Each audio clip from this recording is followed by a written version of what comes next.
Welcome to the Five on Your Side Digital Studios. I'm your host, Mark Maxwell, and this is The Record. We're glad to have you with us for our second episode of this new political program, airing every week covering Missouri and Illinois politics. Each week, we will hear from the top political newsmakers and power players across both states, federal and local governments. Our guests will join us on The Record. We will have expert analysis from political science professor Anita Manion joining us for The Record. And from time to time, we may have to set the record straight with a fact check here or there. But our promise to you, our viewers, is to focus on facts, hold politicians to account for the things they say and the things they do in office, and in the end, to let the record speak for itself.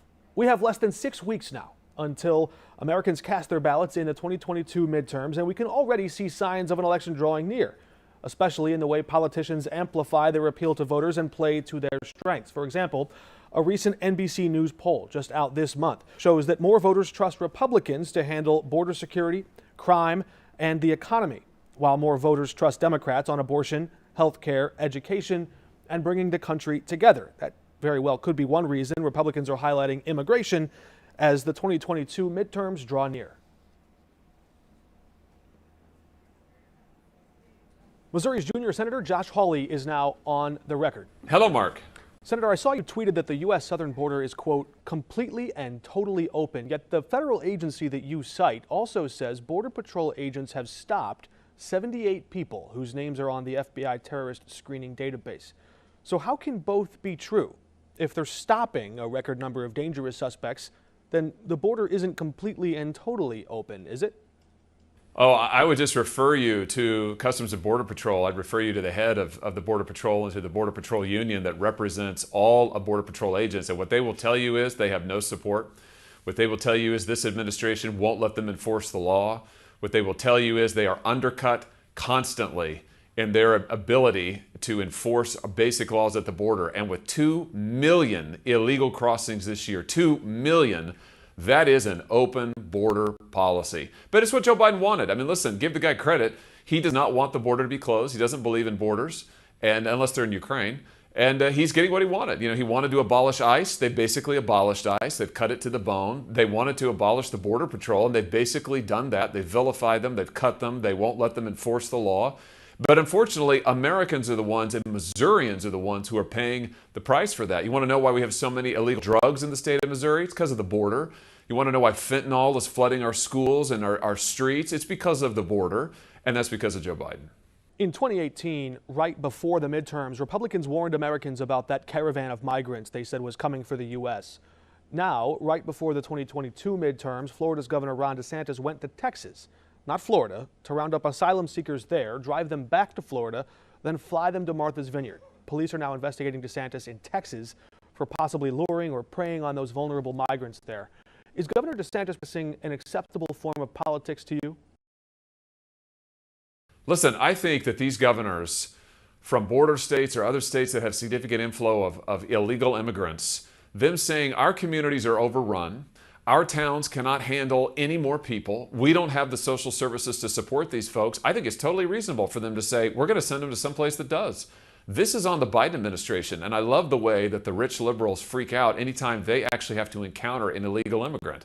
You know, they don't want any of these folks in their communities. They don't want to have to pay for anything for them, but they're happy to have small towns in Texas completely overrun with literally millions of illegal immigrants. They couldn't care less about that. But if you send them to their enclaves, their rich beach communities, oh my gosh, we can't have that. It's an outrage. So I think it's hypocrisy of the worst kind. You mentioned overrun missions in Texas, and certainly images and evidence support some of that there. No, that's the case in Florida. In fact, Governor DeSantis there said it was, in his words, quote, onesie twosie that's showing up. Florida didn't really seem to be overrun with migrants. Why else would he have to go to Texas to find that busload of migrants? Well, listen, I can't speak to that in terms of the statistics. I don't know what they are. I'm not from Florida. But what I can tell you is this. When you have illegal immigrants coming across the border, I think it's pretty reasonable to ask states that say they are sanctuary states and sanctuary cities who said they don't enforce them, they welcome illegals.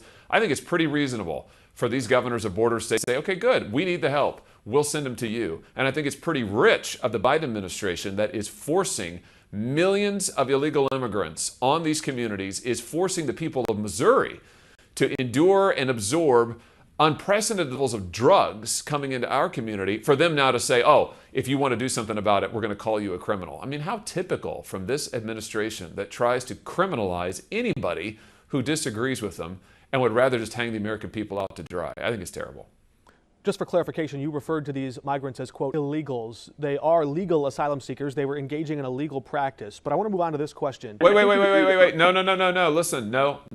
You cannot cross the border illegally and then claim and have your illegal border crossing baptized as being okay. That's not how it works. You're welcome to claim asylum in the United States. There's a process for doing that.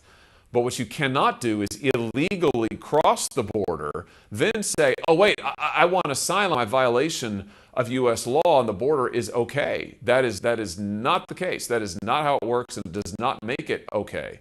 And the Biden administration, by the way, made this problem worse because they eliminated the Remain in Mexico program and the Safe Third agreements that we had with other countries that would allow asylum seekers to apply for asylum in the U.S. before crossing the border. So let's be clear on the facts. The other thing I'd say about this is the only people who benefit from this policy, the Biden administration's policy, are the cartels. The border is not chaos. The border is actually very controlled. It's controlled by the criminal cartels who are making money, huge profits on human trafficking, human smuggling, drug running that is literally killing Missourians. I understand the distinction you're making. I want to read you this quote really quickly. Quote, illegal immigrants in considerable numbers have become productive members of our society and are a basic part of our workforce. Do you agree?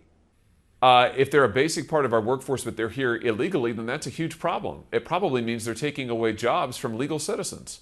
So I think, you know what it also probably means? It also probably means that they're getting paid wages that are below the minimum wage, because if they're here illegally, then we all know that you've got particularly these bigger companies who would love to exploit them. So it's a problem all the way around. So I think that's a huge issue. Listen, I'm against illegal immigration. If you want to come here legally and actually follow our process, that's great. I welcome you. That's fantastic. But I do not want illegal immigrants coming here, taking jobs at cut rates, pulling down wages for American citizens, and also jumping in front of line with people who have waited for sometimes decades in order to get a green card. I think that's wrong. That was a quote from Ronald Reagan in 1981. In 1988, President Reagan said this, quote, "We lead the world because unique among nations, we draw our people, our strength, from every country and every corner of the world. And by doing so, we continuously renew and enrich our nation." Ronald Reagan clearly embraced immigrants, even those here illegally. Why don't you? Yeah, he was wrong about illegal immigration. He was also wrong about amnesty. I mean, the truth is President Reagan granted what is one of the largest amnesties for illegal immigrants in U.S. history. And I think he thought, because I was, like 6 years old at the time, Mark, but I think he thought, if you read his speeches at the time, that he would trade a one-time, as he put it, a one-time forgiveness, amnesty, in exchange for serious border enforcement. But he didn't get it. That's not what happened. And in fact, the illegal immigration problem continued and continued and continued. So listen, I am pro-legal immigration. Let me be clear about that. In fact, I was just today looking at a list of new folks who are coming to the state of Missouri, who have gone through the naturalization process, going to become U.S. citizens and live in Missouri. That's awesome. We welcome them. The truth is, those folks have often had to wait too long because you've had millions of illegals jump the line. And as I said to you last week, I think, the people who really profit from this are the cartels, who make a buck, lots of bucks, on every single person who crosses that border. So my view is enforce the law and stop this flow of illegal immigration and illegal drugs into our state. Critics have called Governor DeSantis and Governor Abbott's moves as publicity stunts in those states, shipping migrants to other states in more liberal parts of the country. I was going to ask if you saw any solution in that stunt, but I see now you've set a bill that would allow states to remove migrants here illegally, I suppose, to other countries. But what legal authority does the state have to do that? As you know, deportation is a function of federal government. Yes, my bill would give the states, under federal law, would give the states the ability to enforce federal immigration law up to and including, deep as this. If the federal government's not going to enforce our law and states want to expend and are able to expend their resources to enforce the law, let's let them do it. States have tried this before, by the way. 20 years ago, the state of Arizona, which was getting overrun at that time with another surge in illegal immigration, they tried to say, well, listen, we'll enforce federal law. And the Supreme Court wouldn't let them because they said, oh, federal law doesn't allow that. My bill would change federal law, and it would say, let's give the states that authority. So if you don't like Ron DeSantis deporting immigrants to Martha's Vineyard, illegal immigrants, then let's give him and Governor Abbott and any other governor the authority to deport them back to their country of origin. And I think that is a very reasonable solution. Somebody's got to enforce the law. If it's not going to be Joe Biden, let's let the states do it. Those deportation hearings, though, happen under the Justice Department in immigration court, a part of federal government. As you probably know, in Reno versus Flores, a case before the Supreme Court back in 1993, Justice Antonin Scalia then said, quote, "It is well established that the Fifth Amendment entitles aliens to due process of law in a deportation proceeding." So would your proposal include that promise of due process for these migrants that you want states to deport and remove from the U.S.? Sure, they have to follow federal law. I mean, my view is, and what my bill would do, is it would give states the authority to enforce federal law, not law. So they can't make up law. They can't displace law. You know, they can't pass a law, and we couldn't pass a law in Missouri that says, oh, well, it's different than federal law. We're going to pass our own immigration law. No. But what you have is, you have states that are right now saying, listen, the federal government won't fund enough Border Patrol agents. The federal government won't allow its Border Patrol agents to actually turn back illegal immigrants. The state has law enforcement resources that we could use to help do that. My view is, let them help. If the states want to use their resources to enforce federal law and follow federal procedures, let's let them do it. We need somebody to enforce federal law because, again, the Biden administration is not doing it. The question then becomes which court decides. As you know, immigration courts are federal, state courts, state law enforcement happen in each state. Which court would they get their hearing in? It would be federal law. It's federal procedures. None of the federal procedures would change. But listen, Mark, most of this is, you've got deportation hearings that happen for folks who have been adjudicated to have committed a crime or who have been apprehended in the United States, in the interior of the United States. But we're also talking about, and what my bill would also address, the 2 million illegal encounters over the border this year, for example, where federal law enforcement has been totally overwhelmed, and many of those people have just come across. And also the Biden administration has instructed Border Patrol to not turn the illegal immigrants back, but to actually take them into U.S. custody. Whereas, you know, if we allowed the states to help it with enforcement, you'd be able to say, listen, we're not going to allow you into the country. U.S. law does not permit you to come into this country. If you want to apply for asylum, you can do that, but you've got to go wait in Mexico or a safe third country while your asylum claims are processed. The bottom line is, the border is open because Joe Biden wants it open. And literally millions of illegal immigrants are flooding into the country. They are overwhelming our social services. They are taking jobs at low wages, which is bad for them and for American workers. They're not showing up for their court dates. We have got to stop this. And we are overwhelmed with drugs across the southern border. We have got to put a stop to it. The fact that Joe Biden doesn't understand this, I just encourage him, come to any Missouri. Come with me. I'll take you to any school in Missouri you can choose.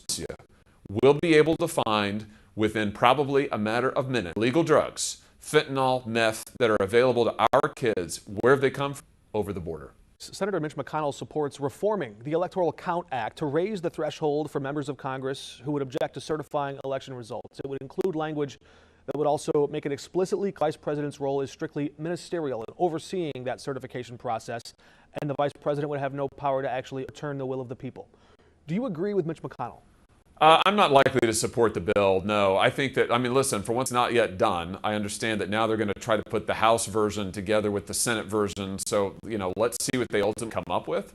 But my view is that this is a law that's been on the books 150 years, approximately. It has governed every presidential election in that time, which has included a number of close elections, some dispute elections, and I wouldn't change it. To me, this is an attempt, because Republicans objected and used the bill's procedures for the first time in this last election, Democrats all the time. Now they want to change the rules. I just think that there's no reason to do that. The law's been around a long time. It has worked fine. I wouldn't fiddle with it. I would leave it as it is. All right.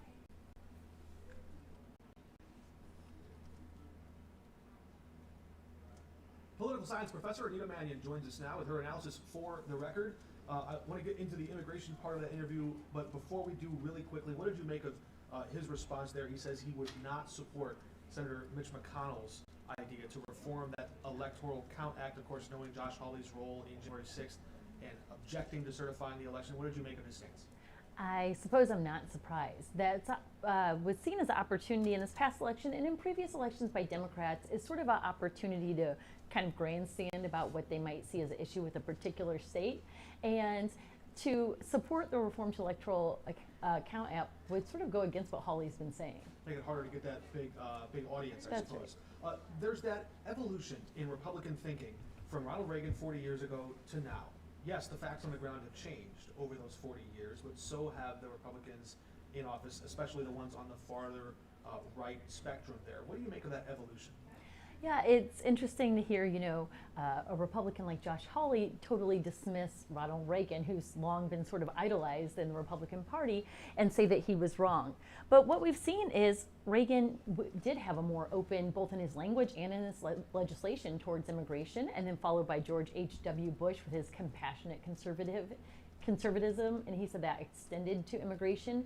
And then George W. Bush actually was a high mark for Republicans in getting the Latino. He had about 40% of the vote. But we did see with George W. Bush, he tried to get a comprehensive immigration bill passed, and his own Republicans in Congress voted that down. So that might have been our first inkling that there was maybe a split between that leadership and what the kind of base of the party wanted. Solutions on immigration have been certainly hard to come by at the federal level. We saw critics decry the DeSantis and Abbott ploys as stunts. We just heard Senator Hawley there describing his bill to allow states to remove or deport migrants out of the country to some other place. So you heard Senator Hawley there. Is his bill a solution or a stunt?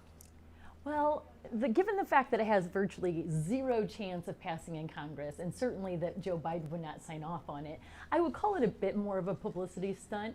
And if it were somehow to get passed, it would certainly be challenged in the courts. The implementation that you try to push him on is very unclear that it would be constitutional. So Josh Hawley tends to like a national spotlight, and when you have DeSantis and Abbott getting some of this spotlight from their immigration, I'm not exactly surprised to see Hawley step up with something as well. They got a headline, maybe I could get one too. Yeah. This immigration issue came up in the race for Illinois governor just last week after Vice President Kamala Harris visited Illinois.